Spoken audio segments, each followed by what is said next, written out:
day. What a wonderful treat. Gathering here with you cures everything that ails me. Welcome to Menopause Taylor, the YouTube classroom where we give special treatment to the subject of menopause. And I make sure you have all the information you need to treat your menopause your way. You design your own cure.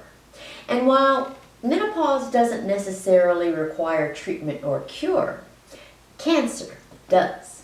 And right now we're addressing cancer in general. This is video number 317. Last week we addressed the many causes of cancer. And we talked about the many industries that produce products that cause cancer. And even though you deserve to know which products cause cancer, you discovered that the industries that produce these products do everything in their power to impair your knowledge and inhibit the truth. But there is one industry that is dedicated solely to cancer itself, the cancer industry. And that's what we'll discuss today. So, what comes to mind when you hear the term the cancer industry? Obviously, it's an industry that focuses on cancer. But do you stop and think about what constitutes a focus on cancer? Back in video 314 on cancer assessment, you learned that there are many steps and nuances in the progression of cancer, spanning the gamut from cause to screening to symptoms to diagnosis to ranking to treatment to prognosis and to survival. So an industry dedicated solely to cancer surely plays a part in all of these. What I want to do is examine the role of the cancer industry a bit more closely. You know, before the 20th century, physicians and scientists had an expansive view of the causes of cancer. They knew that cancers were a result of how we lived. Your diet, lifestyle, and environmental exposures were at the root of all cancers. But there was no industry dedicated to cancer itself. Then, in the 1930s, an organization was formed to address cancer specifically. It was the Congress of Scientific and Social Campaign Against Cancer. And then other cancer societies followed. Ironically, though, these cancer societies operated in ways that you might find very interesting or infuriating. In the last video, I emphasized the fact that industries produced many products that caused cancer.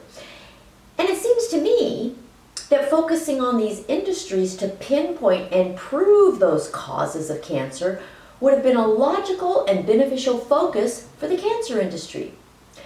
But you learned that these industries did their own research on their cancer-producing products, which impaired and delayed proof that they caused cancer. Now, why do you suppose that is? Well, think about it. The industries are the ones with the big money, and the cancer societies relied mostly on donations. So who do you think donated the most money to the cancer societies? Now you're connecting the dots. You see, anytime an industry does not want the public to know the truth about its harmful product, it alliances itself with the very industry that can expose the truth about its harmful product. Industries have befriended governments too. Donations from industries to cancer societies and governmental agencies are rampant. And it serves to ensure that those in positions of revealing the truth never do. So by making huge donations to cancer societies and governments, industries that make cancer-causing agents buy the silence of the very entities that can destroy their business and reveal the cancer-causing potential of their products. So if you study the history of cancer, you see one instance after another in which, despite blatant evidence of a cancer-causing agent, cancer societies and governments took no action. They downplayed any evidence and looked the other way. Industries would also lure scientists away from the cancer industry and pay them handsomely to work within the very industry that produced cancer-causing agents. This is something that has happened routinely. So when the cancer industry came about, since all their money came from the industries that were producing products that cause cancer, they had to focus on something other than what causes cancer. So what was their focus? Cure! This is why they called their efforts the war on cancer. Now, when you hear the word war, you know instantly that it includes both living and dying. And that alone implies that people will still die from cancer. So when the cancer industry initiated its war on cancer, it collected donations from everybody at both the individual and corporate levels. This war on cancer was fueled by the belief that a cure was within reach, but it wasn't. In other words, it promised something it could not deliver.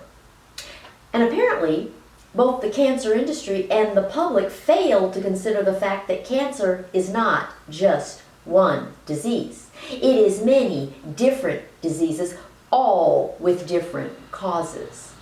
Therefore, the cures will undoubtedly have to differ too.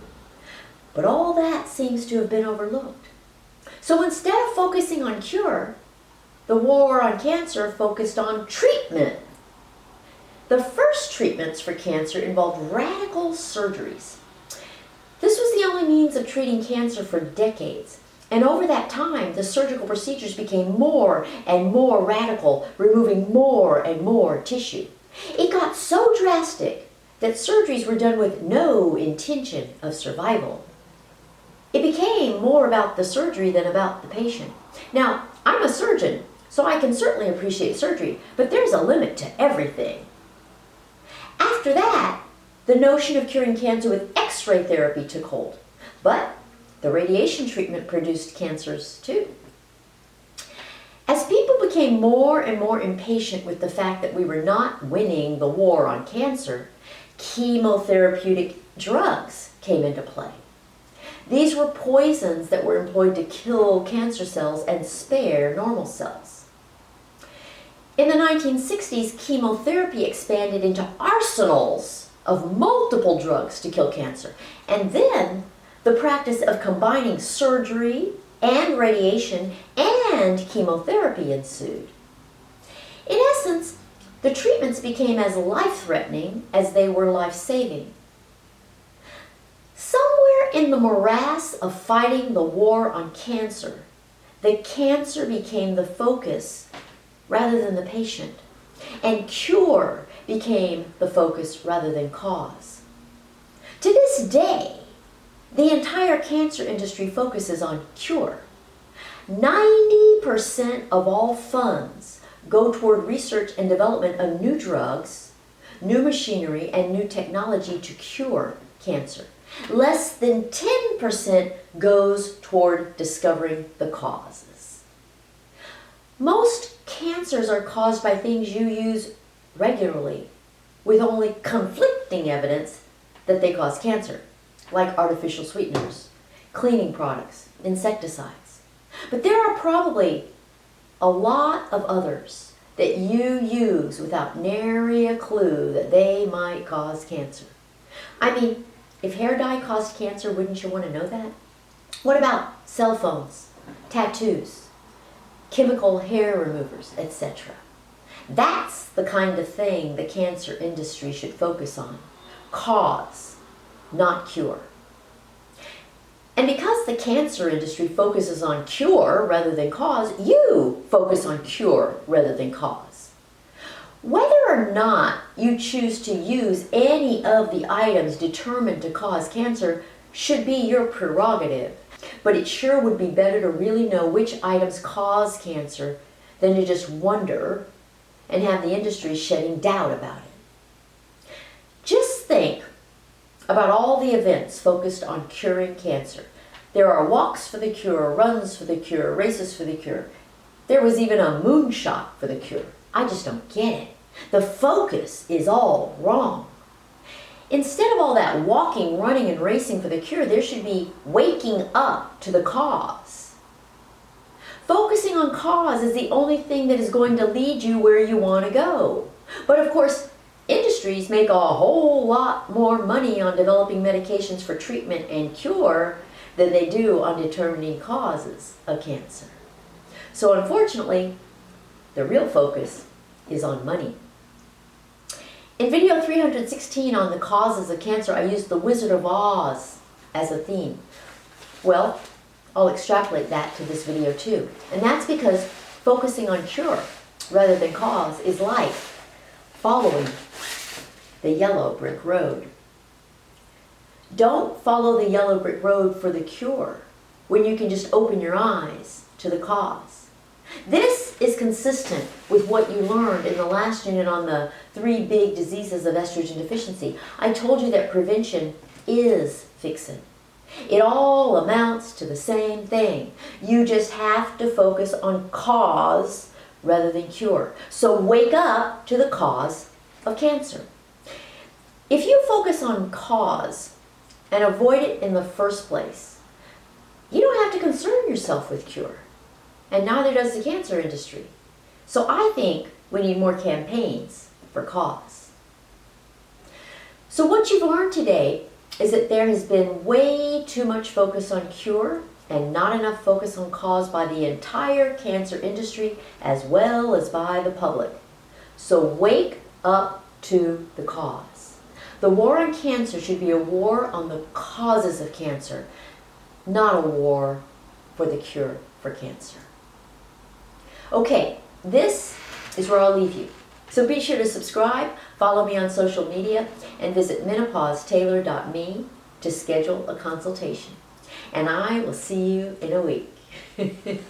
Bye!